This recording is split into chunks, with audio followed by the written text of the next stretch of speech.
Hello friends, income tax के cases की series में आज जो केस हम डिस्कस करेंगे वो इस चीज़ को लेकर के है कि यदि इनकम टैक्स डिपार्टमेंट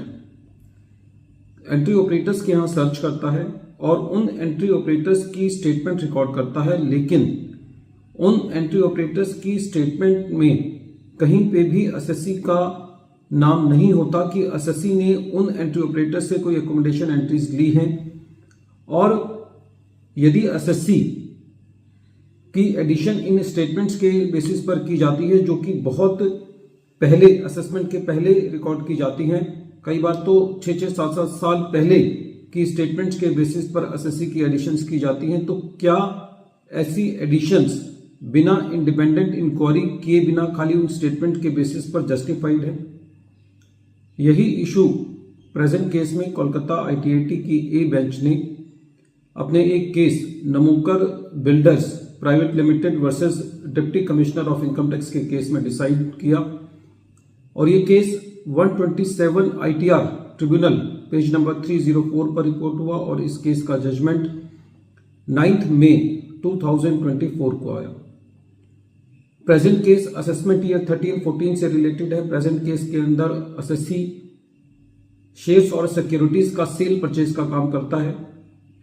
एसएससी के ऊपर सेक्शन 133A के अंदर सर्वे किया गया, और उस सर्वे के अंदर इनकम टैक्स डिपार्टमेंट ने ये नोटिस किया कि एसएससी ने कोई अपना लॉन्ग टर्म कैपिटल एसेट बेचा था जिस पर एसएससी को लॉन्ग टर्म कैपिटल गेन हुआ था। इनकम टैक्स डिपार्टमेंट ने ये मत बनाया कि एसएससी ने इस लॉन्ग टर्म कैपिटल गेन पर टैक्स बचाने के लिए bogus short term capital loss book किया है, और उस शॉर्ट टर्म कैपिटल लॉस को इस लॉन्ग टर्म कैपिटल गेन से एडजस्ट किया है। एसएससी को असेसमेंट के लिए नोटिस भेजे गए, और जब एसएससी की असेसमेंट की गई तो एसएससी के इस शॉर्ट टर्म कैपिटल लॉस को डिनाई कर दिया गया। जब ये मैटर सीआईटी अपील के पास गया तो सीआईटी अपील ने भी असेसिंग ऑफिसर के ऑर्डर को अपील रखा। जब ये मैटर ट्रिब्यूनल में गया तो इनकम टैक्स डिपार्टमेंट की ये दलील थी कि एसएससी ने जिन 2 कंपनीज में शेयर्स की डीलिंग की है, टी और बी, ये दोनों कंपनियां उन 84 कंपनीज की लिस्ट में आती हैं जो कि सेबी ने टेंटेड कंपनीज की बनाई है, जिसके अंदर बोगस ट्रेडिंग की गई है। और डिपार्टमेंट का ये कहना था कि रेवेन्यू ने इस लिस्ट को, जो इन्वेस्टिगेशन विंग ने अपनी इंक्वायरी की है, उसके अंदर भी इंक्लूड किया है। जब एसएससी ने अपने पक्ष रखा तो एसएससी का यह कहना था कि प्रेजेंट केस के अंदर जो इन्वेस्टिगेशन की रिपोर्ट बनाई गई है, उस इन्वेस्टिगेशन की रिपोर्ट में एसएससी को लेकर के कोई भी डायरेक्ट एविडेंस नहीं है कि एसएससी ने short term capital loss book करने के लिए किसी तरीके की कोई प्राइस मैनिपुलेशन के अंदर हिस्सा लिया हो, या एसएससी का कोई उस प्राइस मैनिपुलेशन से कोई डायरेक्ट कनेक्शन हो। एसएससी का यह कहना था कि प्रेजेंट केस के अंदर जो एडिशन की गई है वो खाली एक जर्नल मोडस ऑपरेंडी जो कि एंट्री ऑपरेटर्स की होती है उनको एक्सप्लेन करके की गई है, और सारी की सारी एडिशन जो है वो प्रीपोंडेरेंस ऑफ प्रोबेबिलिटी के आधार पर है। एसएससी का यह कहना था कि सेबी ने एक पूरी डिटेल्ड इन्वेस्टिगेशन की है कुछ एसएससीज के केस में, और उन एसएससीज के केस में सेबी ने उन एसएससीज को ये पाया है कि उन एसएससीज के पार्ट पे कोई गलती नहीं है।